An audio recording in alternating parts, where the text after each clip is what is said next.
Waalaikumsalam. Perkenalkan, saya Fatin Nurhayati. Di sini saya dari Universitas Aisyah Surakarta akan melakukan pendidikan kesehatan tentang kontrasepsi. Di sini kontrasepsinya IUD ya, Mbak. Ya. Apakah Mbak tahu apa itu IUD? Belum.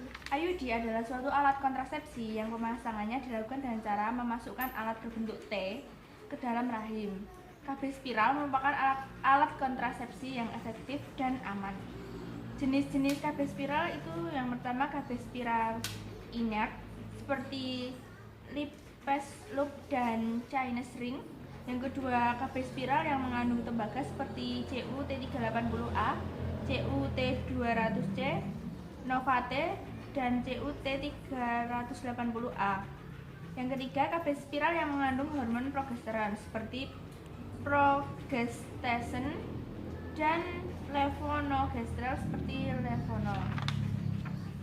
Kontraindikasi dari pemasangan IUD ini yang pertama kehamilan, yang kedua peradangan pada alat kelamin, yang ketiga kecurigaan tumor ganas pada alat kelamin, yang keempat tumor jinak pada rahim, yang kelima peradangan vagina di luar siklus haid yang berat, dan yang terakhir bentuk rahim yang tidak normal. Selanjutnya indikasi pemasangan dari IUD ini: ibu yang masih berada pada usia reproduktif, yang kedua ibu yang belum pernah hamil tetapi ingin menunda kehamilan, yang ketiga ibu yang ingin menggunakan kontrasepsi jangka panjang, yang keempat ibu yang setelah melahirkan tidak menyusui bayinya, yang kelima ibu yang menginginkan menggunakan kontrasepsi, yang keenam ibu yang setelah abortus dan tidak ada tanda infeksi, yang ketujuh ibu yang tidak menghendaki metode hormonal, dan yang terakhir ibu yang tidak nyaman untuk mengingat minum pil setiap hari. Kelebihan KB IUD ini yang pertama keefektivitasannya segera setelah dilakukan pemasangan. Yang kedua mempunyai manfaat jangka panjang bisa sampai 10 tahun dan tidak perlu diganti.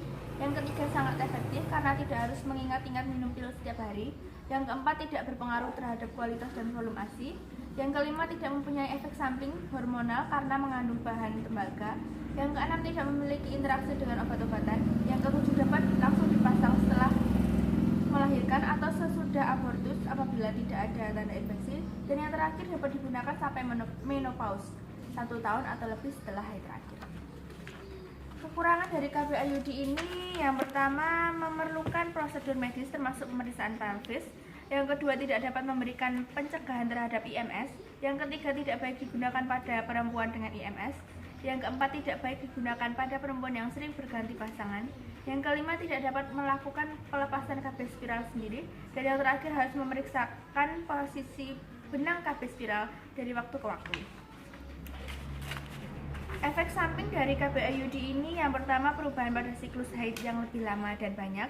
Yang kedua saat haid lebih sakit. Yang ketiga kadang-kadang terdapat pendarahan sedikit di luar siklus haid. Dan yang terakhir pemasangan dan pelepasan IUD hanya bisa dilakukan oleh tenaga kesehatan yaitu dokter dan bidan.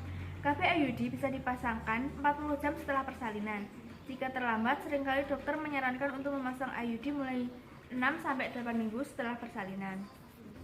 Setelah pemasangan IUD, disarankan untuk melakukan kontrol 1 minggu atau 1 bulan setelah pemasangan untuk melihat posisi IUD di dalam rahim. Baik Mbak, apakah ada yang kurang jelas dan ingin ditanyakan? Tidak ada Mbak. Baiklah, mungkin hanya itu yang dapat saya sampaikan Mbak. Maaf mengganggu waktunya. Wassalamualaikum warahmatullahi wabarakatuh. Waalaikumsalam warahmatullahi wabarakatuh.